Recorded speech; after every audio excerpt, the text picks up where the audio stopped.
오늘 설교 주제는 예수님의 행적 7입니다. 예수님의 행적을 사복음서를 참고하여 시리즈로 이어가고 있습니다. 함께 은혜 받는 시간 가지겠습니다. 지난 주일에 살펴본 것이 신학자들과 마지막 신학 논쟁을 끝내고 예수님께서 감람산에 오르는 길에 해가 뉘어치고 있었으며 붉은 노래 비치는 헤롯이 중건하고 있는 성전을 바라보면서 제자들은 어깨가 어썩했지만은 예수님은 슬퍼하셨습니다. 3년이 넘는 시간 동안 예수님이 이 땅에서 자신이 누구신지, 내가 하나님이면서 이 땅에 올 수밖에 없었다는 것, 그것은 내가 너희를 사랑했기 때문이라고 그토록 외치셨는데도 결국은 AD 70년에 멸망할 수밖에 없는 예루살렘을 바라보시면서 예수님은 슬퍼하셨습니다.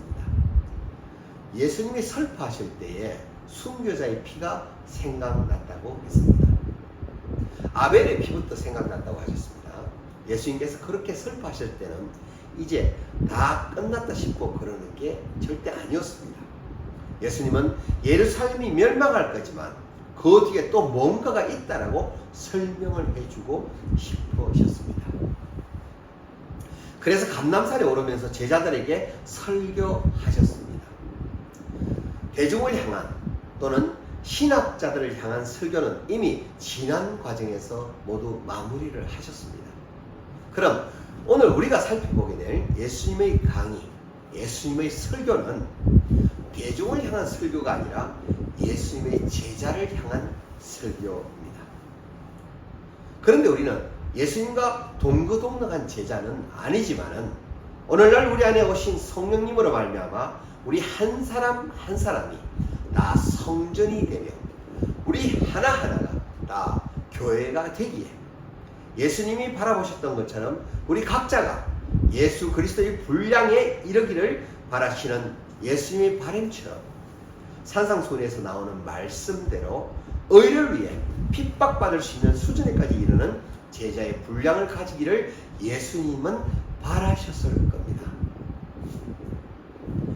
그래서 이 강론은 제자들을 향한 것이라서 어렵지만은 우리들은 무슨 의미인지를 파악해보고 이해할 수 있는 범위 안에서 살펴보며 우리가 오병이어라는 기적을 경험한 또는 병을 고치신 기적을 경험한 군중 중의 한 사람이 아니라 예수님의 제자 중의 한 사람으로서 우리는 하나님을 만나기를 소망합니다. 이러한 의미로 우리들은 예수님이 제자들에게 베푸신 강론을 오늘 살펴보도록 하겠습니다.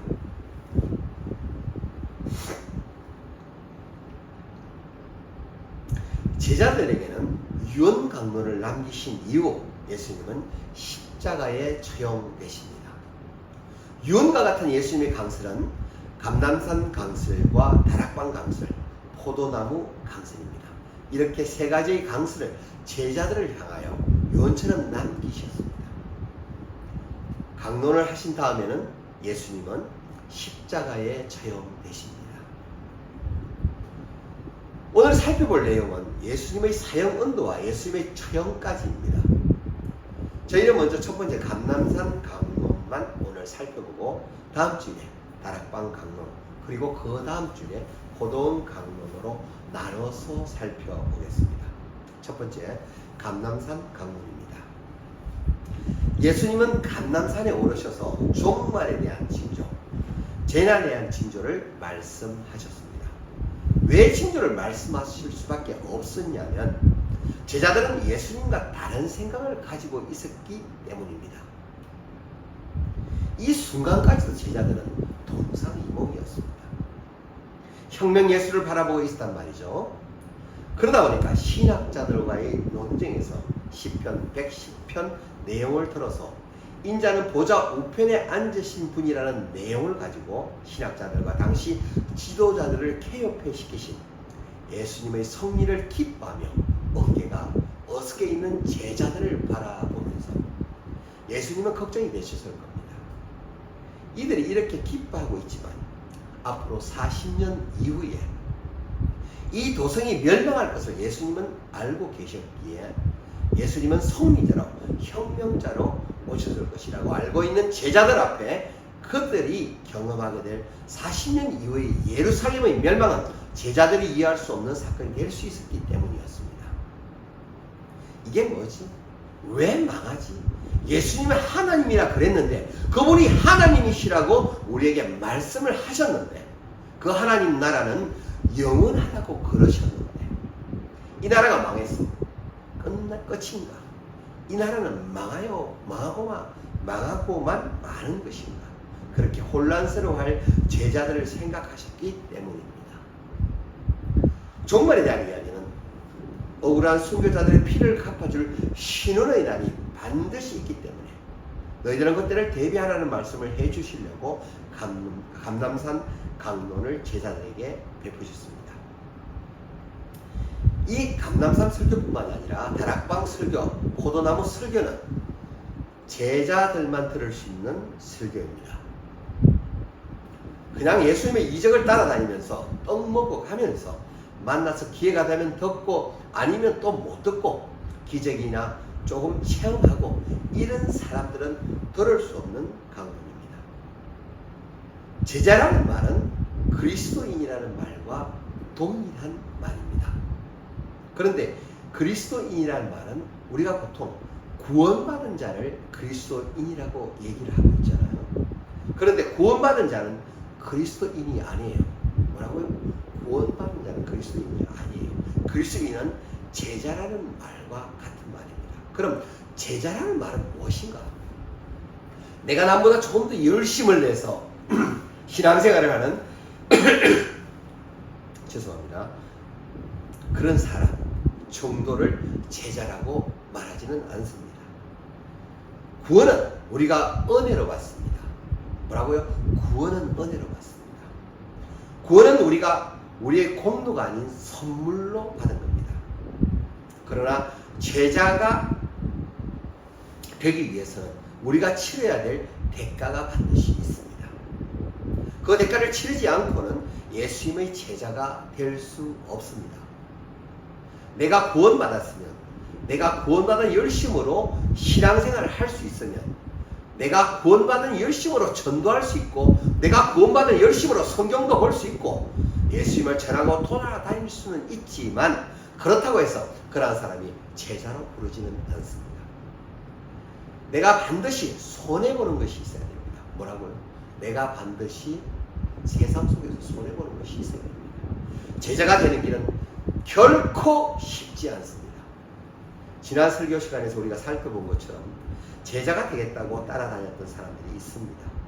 그런데 그렇게 제자가 되겠다고 따라다닌 사람들에게 예수님은 단호하게 냉정하게 말씀하셨습니다. 쟁기를 쥐고 뒤를 돌아보는 자는 내 나라에 합당하지 않다고 말씀하셨습니다. 아무나 제자가 되는 게 아니라는 겁니다. 어떤 사람을 제자라고 하느냐? 그리스도의 분량에 이르는 사람이라야 됩니다.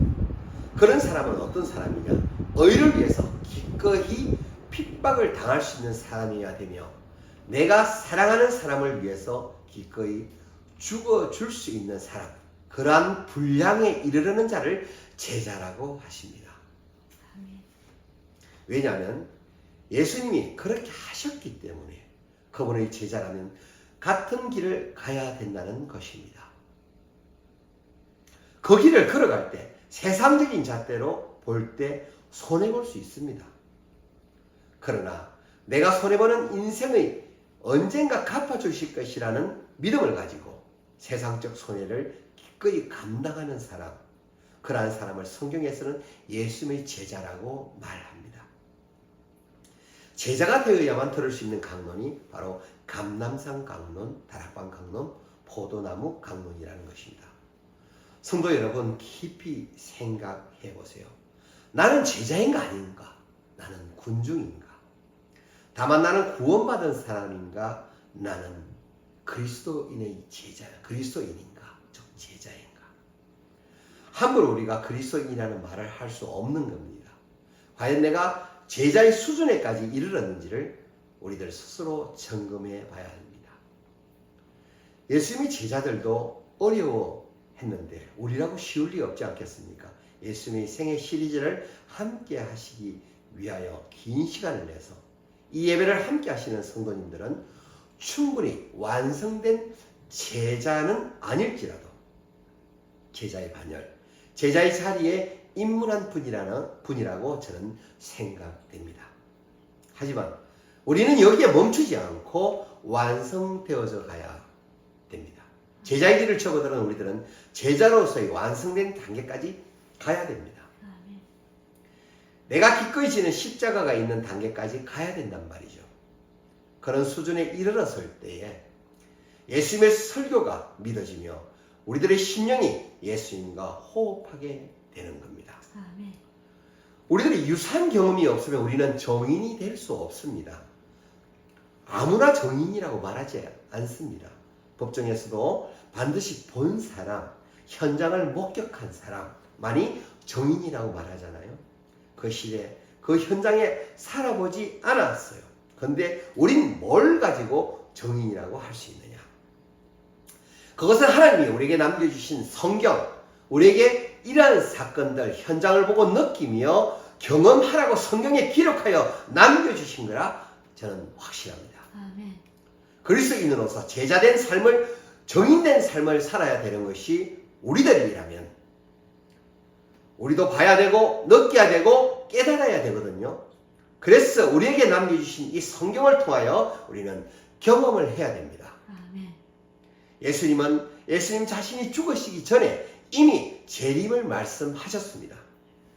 예수님만 말씀하신 것이 아니라 이미 성경이 기록하고 있습니다. 구약 성경이 이미 예수님의 재림을 이야기하고 있었습니다. 이사야서에 나온 임마누엘이라는 프로필은 초림 예수를 말하고 있습니다. 구원주로 오실 예수님을 이야기하지만 다니엘이나 에스겔서에 나온 인자라는 프로필은 초림 예수가 아니라 재림주로서의 예수를 다루고 있습니다.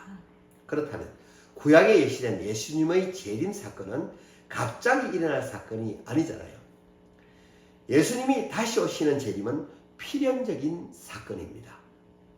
즉 초림하신 예수님께서 성천을 하셔서 다시 오신다. 그곳으로 가셔야 된다는 것이 예수님의 설교의 요지였습니다. 감람산 강론으로 들어갑니다. 마태복음 24장입니다. 우리가 지난주일에 마무리로 봤던 장면으로 가보겠습니다. 마태복음 24장 1절에 제자들이 성전 건물들을 가리켜 보이려고 나왔습니다. 제자들이 성전 건물을 보이는 이유가 뭐냐? 그 성전은 헤롯이 지금 중건하고 있는 성전이죠. 그 성전을 왜 헤롯이 중건하고 있었느냐? 왜냐하면 여기서 반란이 일어나고 시끌시끌해지면 로마로부터 헤롯이 소환당할 수도 있기에 그가 그렇게 하고 있는 겁니다. 즉 로마에도 잘 보여야 되고 유대인들에게도 좋은 인성을 남겨야 되기 때문에 성전을 더 화려하게 중건하고 있었단 말이죠. 제자들이 성전을 바라보는 이 시점은 예수님이 신학자들과 신학 논쟁을 마치신 바로 이유입니다. 그들을 보기 좋게 케어페시키신 선생님의 모습과 그 선생님을 우리 가운데 같이 모시고 가면서 바라보는 성전의 모습은 제자들 입장에서는 그렇게 아름다울 수가 없었던 겁니다. 그러니까 예수님께 선생님 보십시오. 성전이 얼마나 아름다운지 바라보십시오. 라고 그들이 말을 합니다. 예수님께 보라고 하였을 때 오히려 예수님은 성전이 무너질 것을 예언하셨습니다. 그 이유는 성전이 더 이상 성전의 역할을 하고 있지 못하기 때문이었습니다. 그냥 껍데기뿐인 성전이었다는 겁니다. 예수님이 첫 번째 6월절에 이 성전에 올라오셔서 하시는 말씀이 성전의 주인은 나다. 그러시면서 이 성전을 헐고 내가 3일 만에 다시 세우리라. 허울뿐인 성전을 헐어버리시겠다는 예수님의 말씀이 있으셨잖아요. 예수님의 말씀처럼 지금부터 약 40년 이후인 AD 70년이 되면 로마에서 이 예루살렘이 무너질 것입니다. 허울뿐인 성전은 무너져 내릴 거라는 거예요. 어떻게 무너지느냐? 마태복음 24장 2절에 돌 하나도 돌 위에 남지 않고 다 무너뜨려지리라. 이것은 철저하게 파괴될 거라고 하는 예수님의 말씀입니다. 자기 사명을 감당하고 있지 않는 성전은 무너지는 것입니다. 뭐라고요? 자기 사명을 감당하지 않는 성전은 무너지는 것입니다. 그것은 건물만 말씀하시는 것이 아니라 오늘날 우리가 성전인 걸 여러분 잊지 마시기 바랍니다. 예루살렘 성전의 무너짐에 대해서 조금 상세히 살펴보겠습니다. 성도 여러분, 성전이 AD 70년에 무너졌는데 AD 66년쯤에 유대로 부임받은 총독이 있었습니다. 그런데 총독이 부임받아서 한 짓이 뭐냐면은 성전에 들어와서 성전 금고 안에 있는 돈을 강탈하는 일이었습니다. 성전 금고에 들어있는 거니까 헌금이었겠죠. 성전에 들어진 성전세였단 말이에요. 그걸 강탈하는 일들을 참다 못해서 유대인들이 반란을 일으켰습니다. 그러다 보니까 로마에서 이 반란을 진압하기 위해서 68년에 베스피아누스라는 장군을 유대 지역에 파송합니다. 이 베스피아누스라는 장군을 통해서 이 반란을 진압하려고 하였습니다. 그런데 장군이 들어와서 모든 반란을 진압하기 전에 잠깐 본국인 로마로 그는 돌아갑니다. 왜냐하면 로마 역사 가운데 한 해 동안에만 황제가 4번 교체되는 사건이 있었는데 그때가 바로 그 해였던 겁니다. 그러한 어지러운 상황 가운데 유대인들이 뭘 생각했느냐? 예수님께서 감람산에서 하셨던 강론을 기억한 겁니다. 앞으로 40년 후를 말씀하신 겁니다. 그때 강론을 생각하면서 마태복음 24장 16절을 보겠습니다. 그때 유대에 있는 자들은 산으로 도망할지어다. 그랬죠? 이 말씀을 예수님께서 했다는 것을 그들이 기억을 한 겁니다. 그래서 베스피아누스 장군이 로마로 들어간 텀에 그들이 펠라라는 지역으로 다 올라갔습니다. 즉 도망갔습니다. 이때가 그때인가 보다 싶어서 산으로 도망간 그들이 한 일이 뭐냐면 사내립을 무너뜨린 히스기야의 하나님을 기억하고 히스기야의 하나님을 향하여 기도를 하였습니다. 성도 여러분, 여기에서 히스기야 시대의 사건을 잠깐 살펴보겠습니다.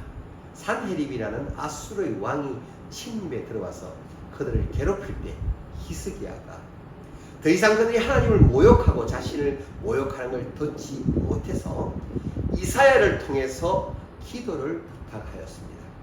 그런데 기도를 들은 이사야가 하나님이 주신 말씀을 선포합니다. 그 말씀이 무엇이냐 하면 사내립은 결코 이 도성에 침입할 수 없다는 겁니다. 왜냐하면 그는 자기 본국으로 돌아가서 죽임을 당할 수밖에 없다고 예언을 합니다. 그런데 바로 그날 밤이 지나고 나서 눈을 떠보니까 아수르 군사 48만 5천 명이 떼죽음을 당해 있었던 겁니다. 그렇게 하신 히스기야의 하나님, 그렇다면 지금 이 베스피아누스 장군이 본국으로 들어간다. 분명히 다시 나올 텐데 하나님께 유대 민족은 기도를 하는 겁니다. 뭐라고요? 하나님, 히스기야 때 산헤립을 무너뜨리시고 본국으로 쫓겨나게 하셔서 자기 아들에게 암살당하게 하신 하나님, 베스피아누스 장군도 그렇게 되게 해주세요. 그렇게 그들은 기도를 하였습니다. 원래 유대에는 10만 명도 채 되지 않는 인구가 살고 있었습니다. 그런데 110만 명이라는 어마어마한 인구가 모여서 가장 거대한 유월절 절기를 지킵니다. 그러면서 다 기도하는 겁니다. 베스피아누스 장군이 사내립처럼 되기를. 그런데 그들의 기도와는 달리 베스피아누스 장군은 오히려 로마의 황제가 되었습니다. 1년 동안에 바뀐 4명의 황제 중에 마지막 황제가 그가 되었습니다. 그는 황제가 된 이후에 유대 땅에 자기 대신에 장군 하나를 다시 파송하는데 그가 누구였냐면 자신의 아들이었던 티투스라는 장군을 파송했습니다. 이 티투스가 누구냐면 우리가 디도 장군이라고 알고 있는 사람입니다. 이 디도 장군에 의해서 AD 70년에 예루살렘 성전이 멸망합니다. 그런데 예루살렘 성전이 멸망했다고 해서 유대인들이 다 죽어버린 건 아닙니다. 물론 많은 사람들이 죽고 10,000명 정도의 사람들이 포로로 잡혀갔지만은 그러나 사람들은 남아 있었다는 겁니다. 그런데 남은 사람이 마지막까지 버틴 전투가 마사다 전투입니다. 가장 높은 곳까지 도망가면서 버티다가 960명이 남았습니다. 그런데 이 960명이 생각할 때 이제 마사다의 도성까지 무너질 위기에 닥쳤다는 것을 알고 우리는 이제 죽을 것이다. 그럼 우리가 결심을 하자. 저들의 손에 죽을 것인가 아니면 우리가 스스로 죽을 것인가. 그래서 960명의 모든 남자들이 자기 아내와 자기 자식들을 먼저 다 죽이고 제비를 뽑아서 선택된 10명이 자기들이 죽인 아내와 자기가 죽인 아이들을 끌어안고 스스로 목을 내미는 그들을 모두 이 10명이 죽이고 마지막으로 남은 10명 중에 한 명이 또 나머지 그 9명을 죽인 이후에 본인이 칼에 엎드러져 자살하는 사건이 마사다 전투입니다. 그렇게 해서 예루살렘은 완전히 멸망합니다. 그런데 예수님은 그러한 사건을 이미 알고 계시는 겁니다. 그러니까 예수님은 설파하실 수밖에 없는 겁니다. 마태복음 24장 3절에 예수님은 재난의 징조를 말씀하세요. 예수께서 감람산 위에 앉으셨을 때 제자들이 조용히 와서 이르되 우리에게 이르소서 어느 때 이런 일이 있겠사오며 주의 임하신가 세상 끝에는 무슨 징조가 있겠습니까? 라고 제자들이 질문을 합니다. 그들은 돌 하나에 돌 하나도 돌 위에 남지 않고 다 무너뜨려지리라는 그것이 종말이라고 생각하였습니다. 그러나 이 재난에 대한 징조는 사실 2개의 안경을 끼고 봐야 됩니다. 당시로부터 40년 후에 일어날 AD 70년에 멸망할 예루살렘 성전이 무너지는 사건을 바라보기도 하는 말이지만은 정말 세상 끝을 바라보는 사건이기도 하다는 겁니다. 이 종말을 바라보면서 그들에게는 예루살렘 성전의 무너짐이라고 하는 그것도 그들에겐 종말의 일종인 겁니다. 예루살렘의 멸망은 마지막 끝날에 있을 마지막 재난의 징조와 같은 사건입니다. 그러니까 앞으로 설명드린 것처럼 2가지 관점에서 바라보아야 된다는 것입니다. 하나의 사건만이라고 이야기할 수 없는 예언이라고 판단이 됩니다. 그러나 그들에게 가장 먼저 닥치는 사건이 AD 70년에 예루살렘 멸망의 사건이었습니다. 세상 끝날 징조가 뭐냐고 물으니까 예수님이 말씀을 하십니다. 마태복음 24장 4절에 너희가 사람의 미혹을 받지 않도록 주의해라. 뭐라고요? 사람의 미혹을 받지 않도록 주의해라. 마태복음 24장 5절에 많은 사람이 내 이름으로 와서 이르되 나는 그리스도라 하여 많은 사람을 미혹할 것이다. 계속 미혹에 대한 말씀이 나오십니다. 가짜 예수 그리스도가 나타날 거라는 겁니다. 마태복음 24장 6절로 8절에 난리와 난리 소문을 듣겠다. 전쟁의 소문을 들을 거다. 너희가 삼가 두려워하지 말아라. 이런 일이 있어야 하되 아직 끝은 아니니라. 민족이 민족을 나라가 나라를 대적하여 일어나겠고 곳곳에 기근과 지진이 있으리니 이 모든 것은 재난의 시작이니라 라고 말씀을 하십니다. 마태복음 24장 9절에 그때에 사람들이 너희를 환난에 넘겨주겠으며 너희를 죽이리니 너희도 내 이름 때문에 모든 민족에게 미움을 받으리라. 여기서 말하는 너희가 누구냐면은 예수님께서는 감람산에서 대중이 아니라 제자를 대상으로 강론을 하시기에 제자들을 환난 가운데 넘겨주겠다고 말씀하고 계시는 겁니다. 성도님들께서도 아시지만 제자들이 어떻게 죽었습니까? 가롯 유다를 제외하고 대다수의 제자들이 순교를 했습니다. 즉 그들을 환난에 넘겨주겠다고 말씀하고 계시는 겁니다. 그들이 모든 민족에게 미움을 받을 거랍니다. 요한계시록을 쓴 제자 요한이 마지막까지 살아있을 때가 AD 90년에서 100년 사이입니다.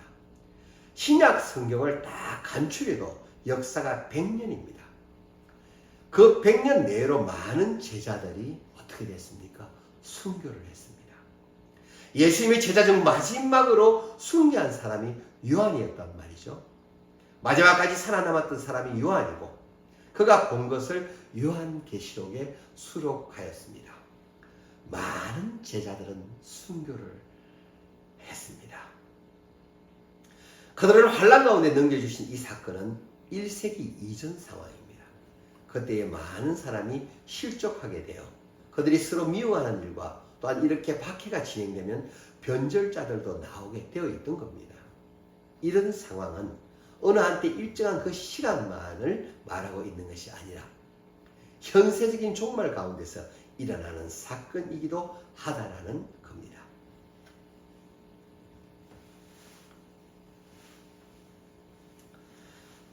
그런데 종말론자들은 언제나 무엇을 놓치고 있으며 어떠한 오해를 불러일으키고 있냐 하면요, 언제나 그들의 주장은 내세를 진입하는 것을 목적으로 하기 때문에 오늘을 놓쳐버린다는 겁니다. 뭐라고요?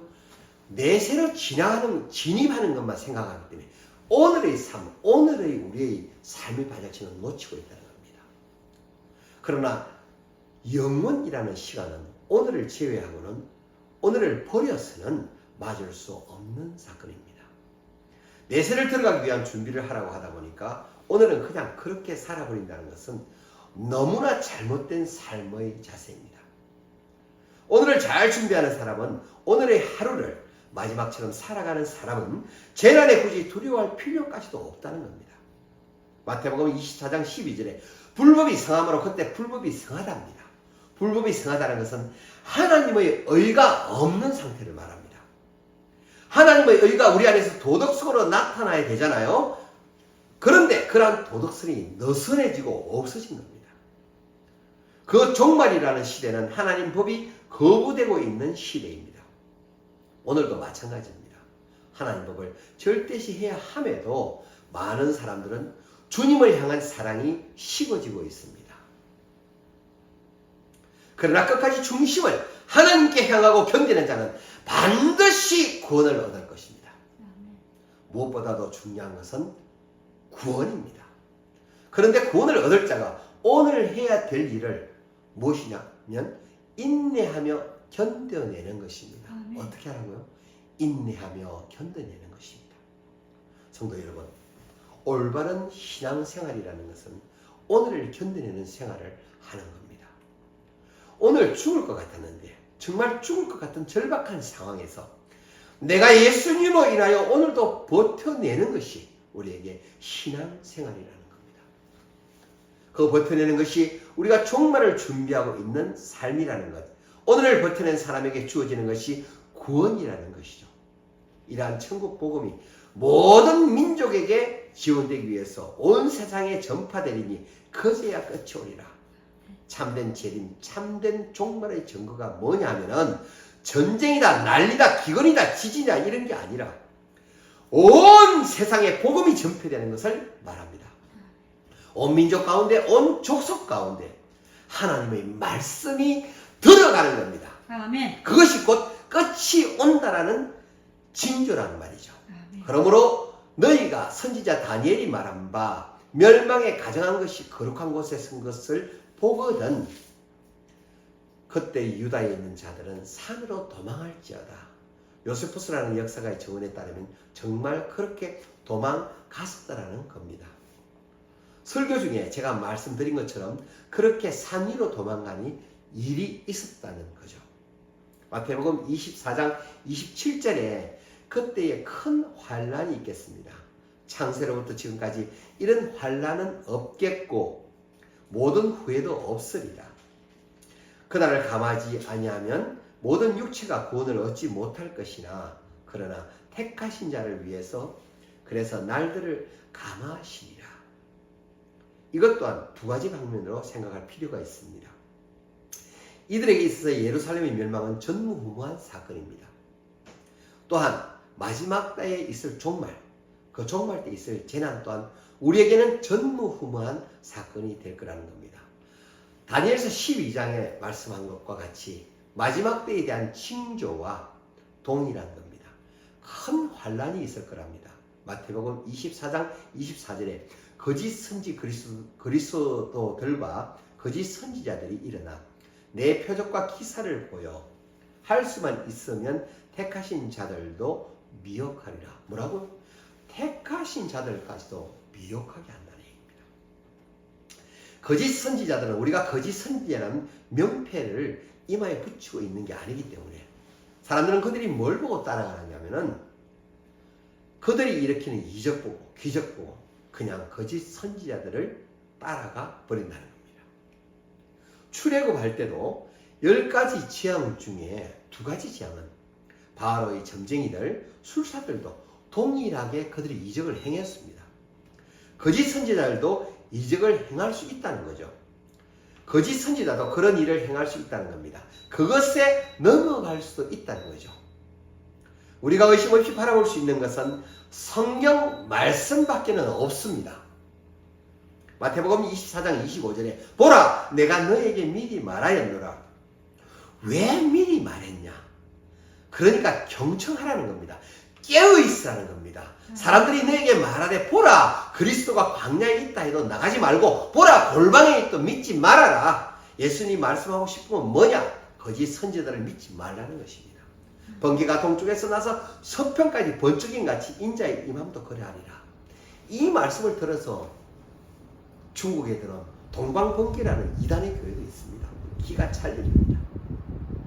예수님의 재림 사건은 어느 일부에 있는 사람들만 볼 수 있는 사건이 아니라 모든 사람의 눈에 가시적으로 볼 수 있는 사건으로 공개적으로 이 땅에 임하시는 사건이라는 겁니다. 마태복음 24장 28절에 죽음이 있는 곳에 독수리들이 모이는 것처럼 재림은 공공행하는 사건이라고 말씀을 하십니다.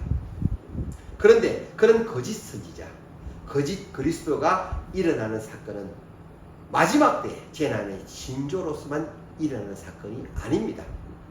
언제나 일어나는 사건이라고 그랬잖아요. 종말의 징조는 언제나 있습니다. 하지만 세상은 모든 일어나는 사건들을 종말에다 결부시켜서 이게 무슨 의미인지 이게 뜻이 아닌가 그러면서 자꾸 그러한 사건만 생각하다 보니까 오늘을 놓치고 살아가게끔 만듭니다. 이것은 사단의 계략입니다.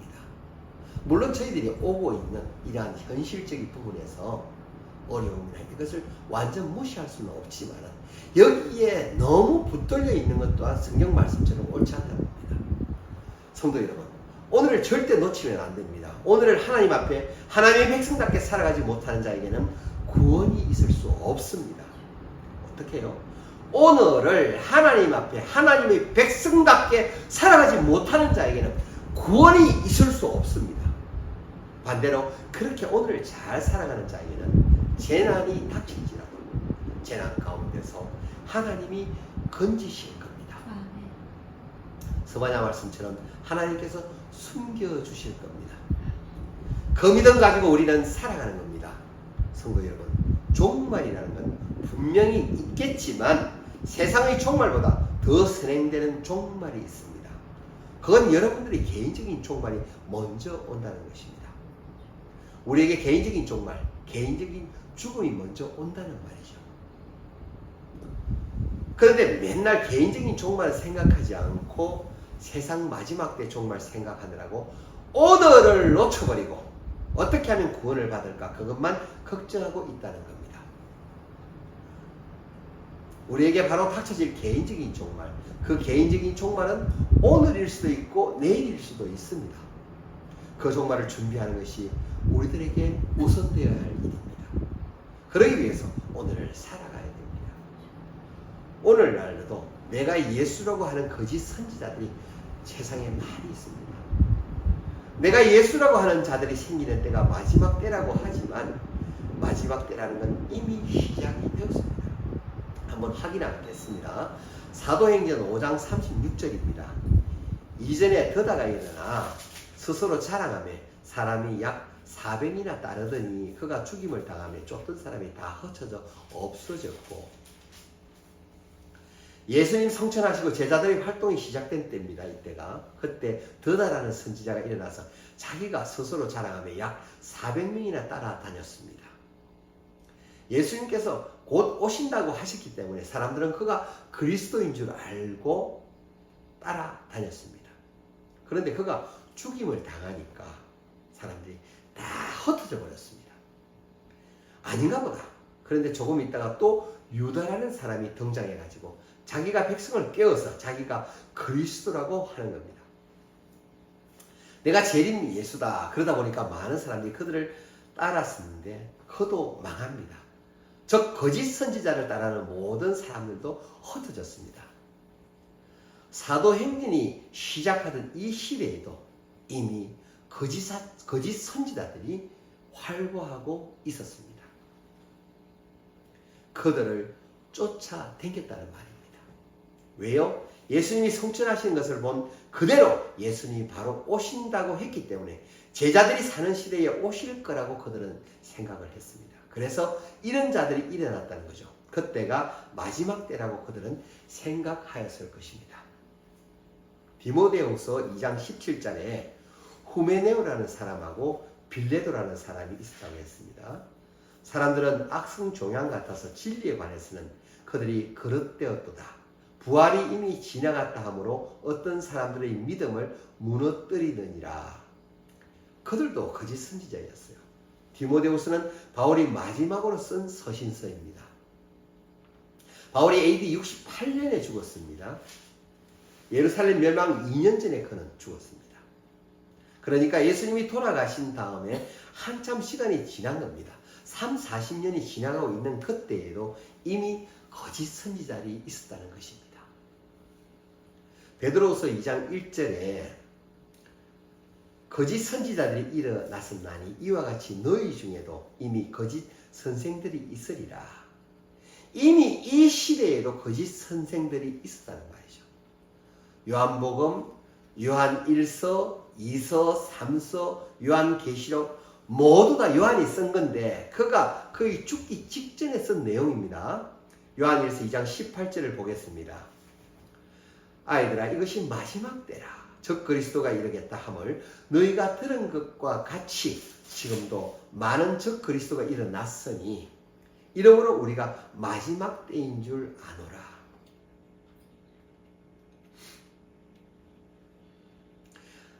아이들이 지금은 무슨 때라? 마지막 때라. 그때부터 이미 마지막 때였다는 겁니다.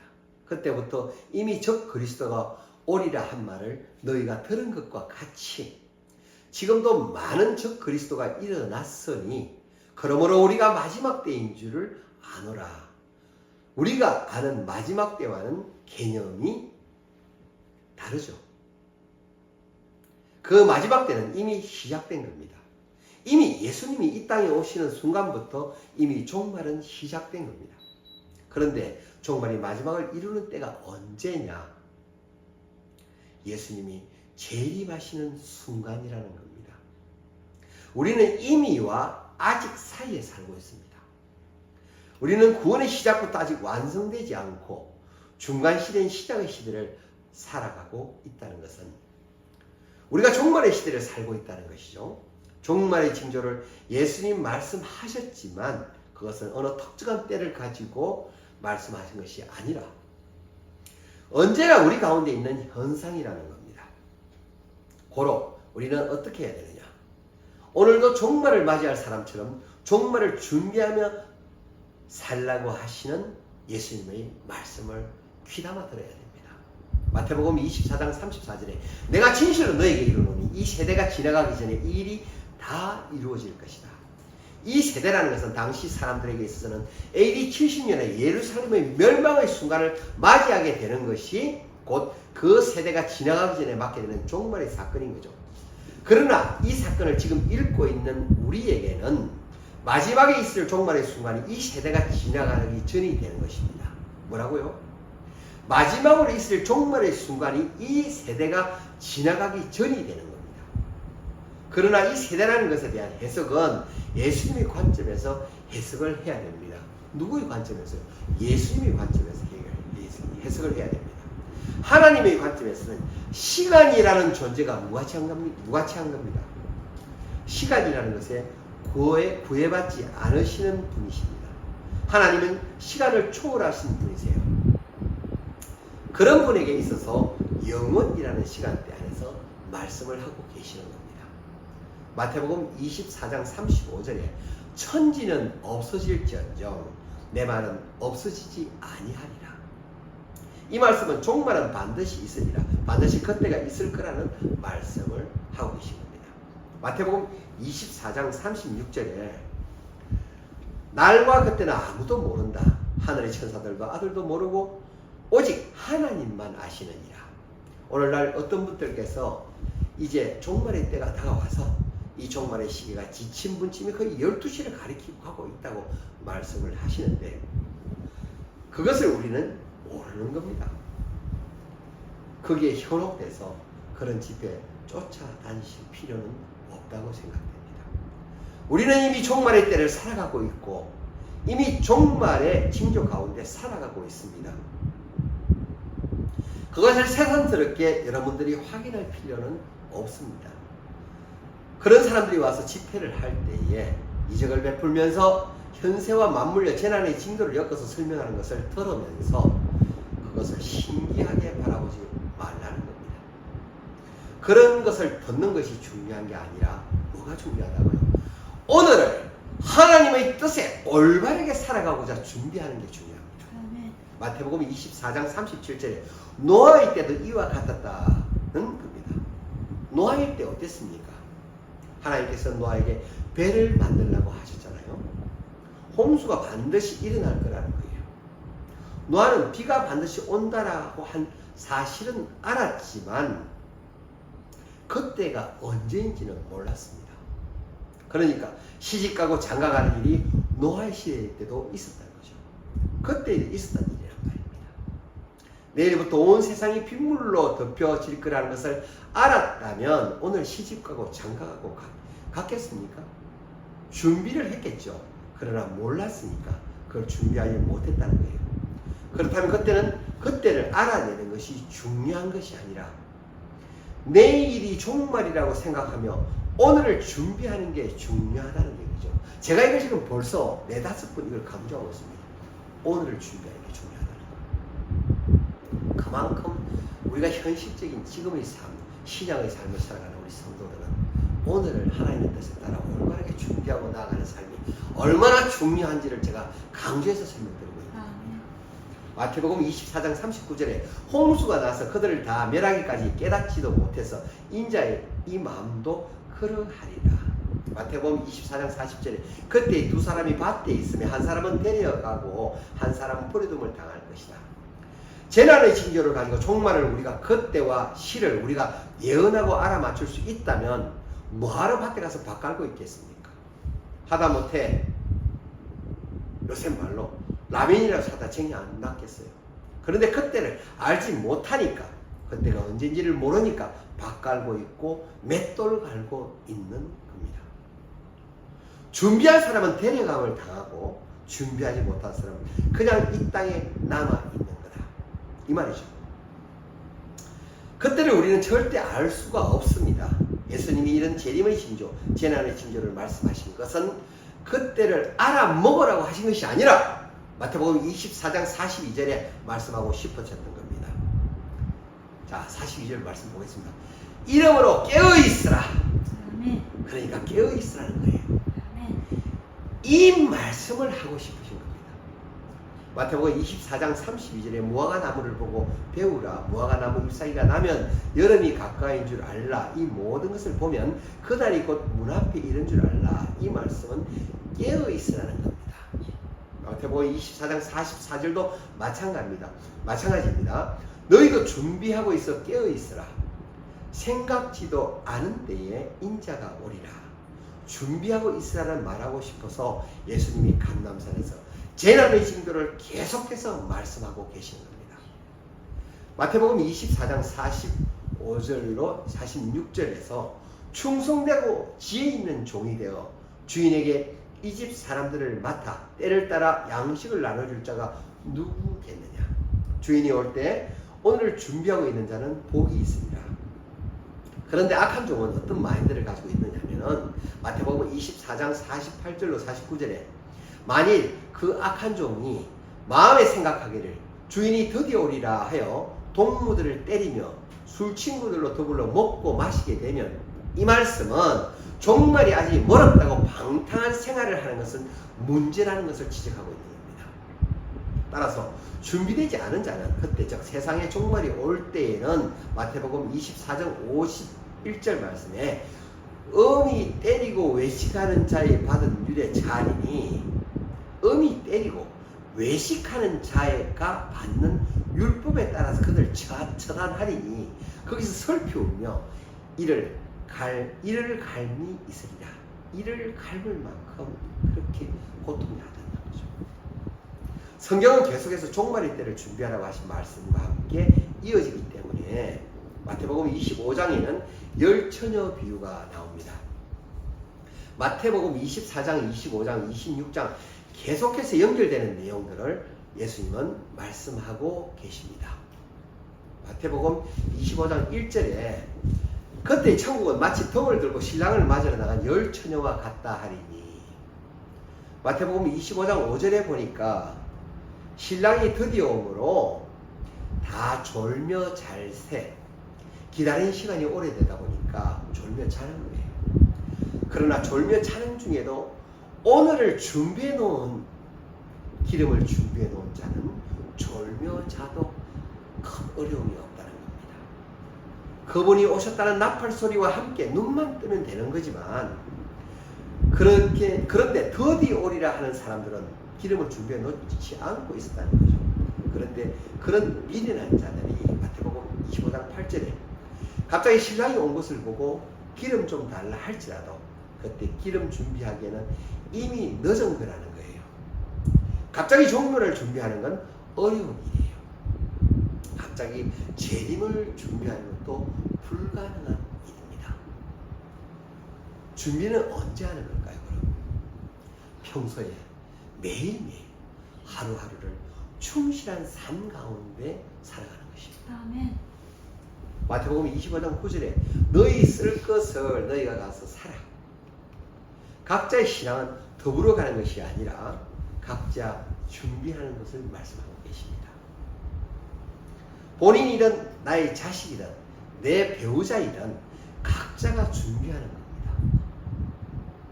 언제나 종말의 의식을 가지고 그러나 종말에 치울 수 있는 것은 아니라 오늘을 어떻게 하면 하나님의 뜻을 따라 알차게 살아갈까를 고민하며 한 걸음씩 나아가야 된다는 것입니다. 마태복음 25장 10절에 너희가 살아간 동안에 신랑이 오므로 예비하였던 자들은 함께 혼인잔치에 들어가고 문은 닫힌지라. 이 중요한 말입니다. 문이 닫혔답니다. 이 문이 닫혀버렸다는 것은 이미 기회가 상실되었다는 것을 말합니다. 따라서 우리가 살아가는 하루하루가 우리에게는 기회가 되는 것입니다. 뭐라고요? 지금 살아가는 하루하루가 우리에게는 기회입니다. 주님이 주신, 허락하신 기회입니다.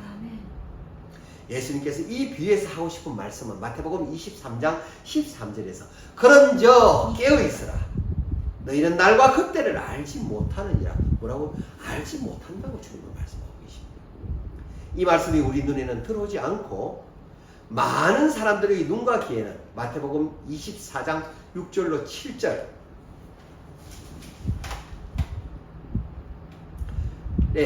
난리와 민족과 나라 간에 서로 대적하고 기근과 지진이 있다는 사실에만 치우쳐 보고 있다.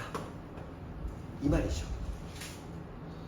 그러다 보니까 무슨 기후적인 사건이나 전쟁의 소문만 들리면 이때가 그때가 아닌가 싶어 하며 오늘은 준비하지 않습니다. 그냥 불안해만 할 뿐이에요. 바로 그런 사람에게 갑작스럽게 그 시간이 닥친다는 것과 갑작스럽게 신랑이 온다는 겁니다. 그러한 소문에 집중하고 있는 사람이 준비하고 있는 것 같아도 절대 그런 준비되어 있는 자가 아닙니다. 기름을 사둬야죠. 기름은 언제? 평소에 사둬야 됩니다. 거기에 이어지는 예수님의 말씀은 깨어 있으라는 겁니다. 그럼 깨어 있으면 뭘 해야 되느냐? 일하라고 하는 것이 달란트 비유입니다. 왜 생뚱맞게 열천의 비유 다음에 바로 달란트 비유가 나오냐면은 깨어 있어서 해야 되는 것이 바로 일하는 것이라는 겁니다. 어떻게 일하라고 하시나요? 타국으로 가는 주인이 5달란트, 2달란트, 1달란트를 종에게 맡겼다는 거죠. 그 종들이 어떻게 했습니까? 5달란트를 맡은 자는 장사해서 5달란트를 남겼습니다. 2달란트를 맡긴 자는 장사해서 2달란트를 남겼어요. 그러나 한 달란트를 가진 자는 어떻게 했습니까? 마태복음 25장 25절에 두려워하여 나가서 당신의 달란트를 땅에 감추어 뒀습니다. 주인이 성품이 어떤 성품인지 모르고 있는 겁니다. 이제는 놀부 같은 성품이라고만 생각하고 있는 거죠.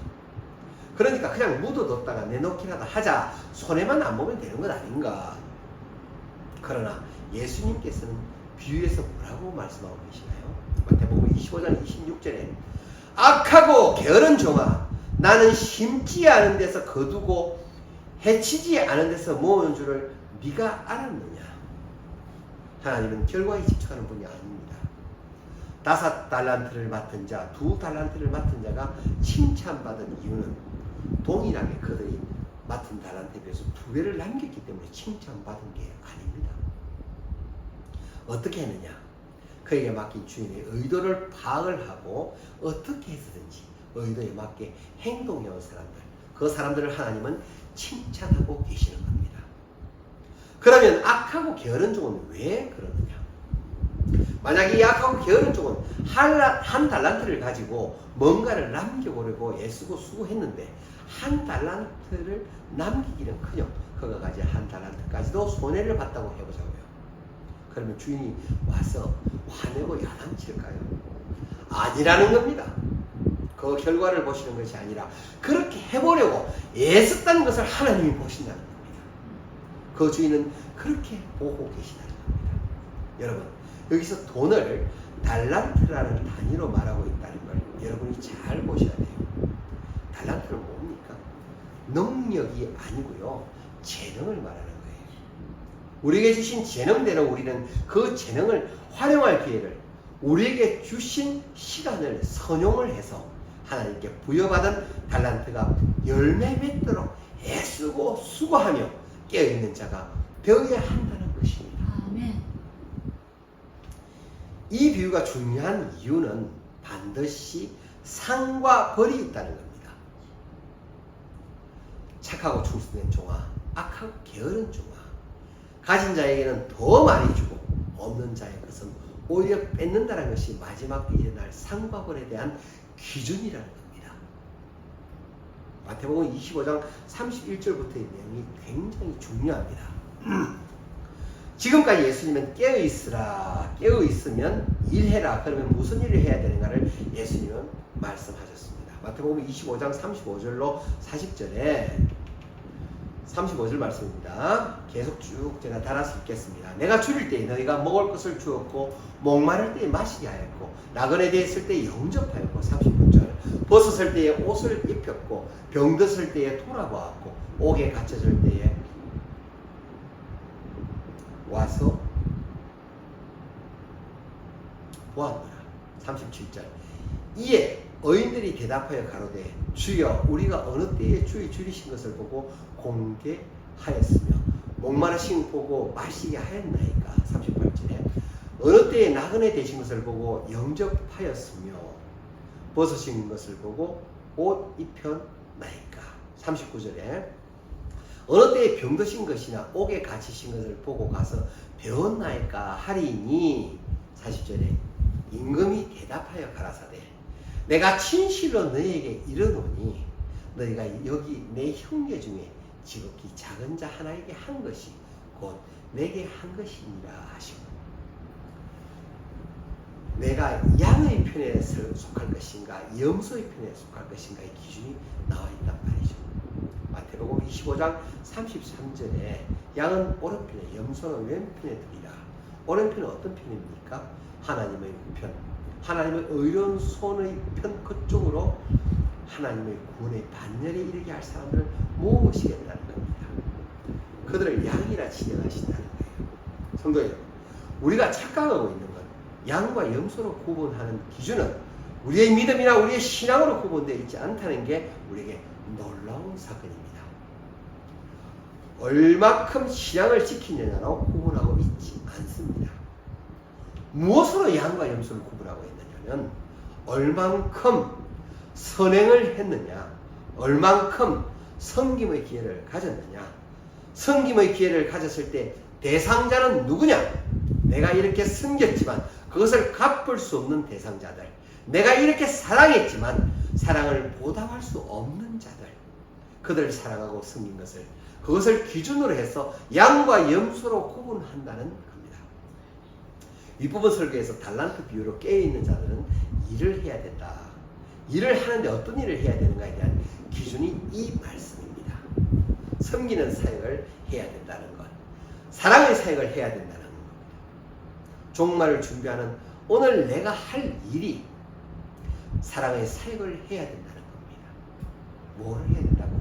사랑의 사역을 해야 된다는 겁니다. 그러니까 내가 오늘 사랑을 나눌 때 내게 주어진 이 시간 동안에 언젠가 재림인가 언젠가 종말인가의 정신을 빼앗기지 마시고 예수님께서 우리들에게 베푸신 값없으신 사랑을 나누기에 힘과 정성을 다하는 우리들 되길 기도드립니다.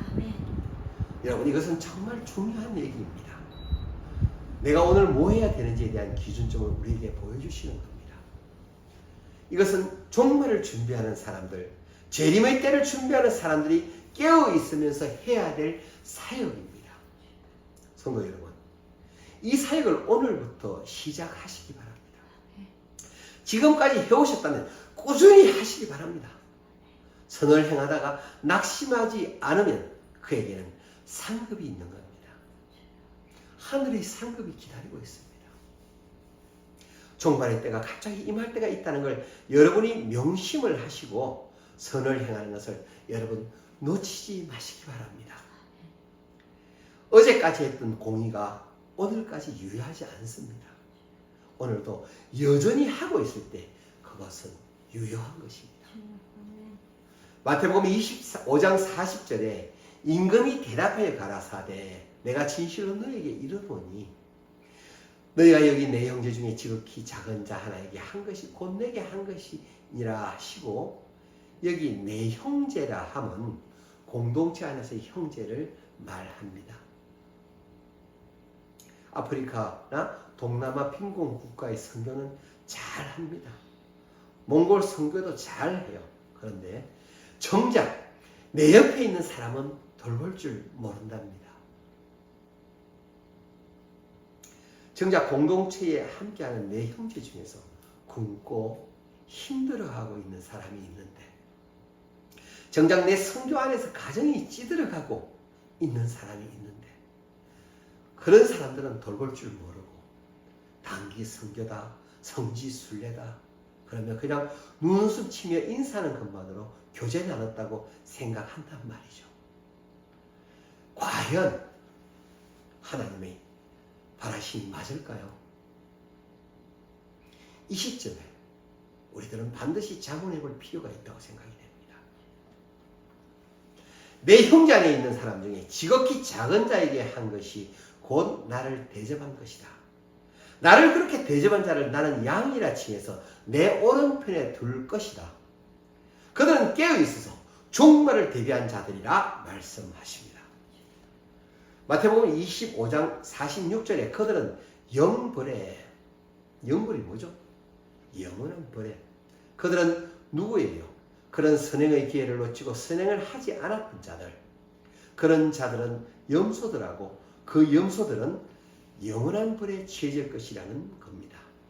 그러나 선행을 했던 사람들은 의인이라고 칭할 뿐만 아니라 양이라고 취해서 하나님의 우편에서 영생을 상속받게 만드실 겁니다. 이것이 감람산 강론의 내용입니다. 준비하라. 선행으로 준비하라. 언제 준비하는가? 오늘부터 준비하라는 예수님의 말씀입니다. 저희는 이번 주 예수님의 감람산 설교를 살펴보았습니다. 저희는 예수님께서 재림하신 날을 항상 준비하며 겸손된 자세로 살아가길 소망드립니다. 우리들의 부족함과 나약함을 주님께 의탁하며 한 걸음씩 꾸준히 나아갈 때 참으로 좋으신 아버지 하나님은 그 크신 팔로 우리들을 안아주실 겁니다. 기도하겠습니다. 감람산 설교는 인자의 임하심과 세상 끝의 징조에 대한 말씀입니다. 교회는 그리스도의 몸된 교회로 상고의 고통을 겪을 수밖에 없고 또 현재 겪고 있습니다. 신실한 신자는 5달란트와 2달란트를 맡은 자가 그러하듯이 미래를 바라보는 눈으로 삶을 계획하고 성실하게 일을 계속해 나갑니다. 감남산 설교가 우리에게 주는 교훈을 요약하면 깨어 기다리며 신실하게 일하는 것임을 말하고 있습니다. 끝까지 견디는 자는 구원을 얻습니다. 준비된 자의 모습으로 구원의 그날을 준비하는 참된 신앙인이 되기를 소망드립니다. 아멘. 예수님의 재림을 바라보고 간절히 사모하여 새 하늘과 새 땅이 거하기를 예수님의 이름으로 기도드립니다. 아멘. 아멘.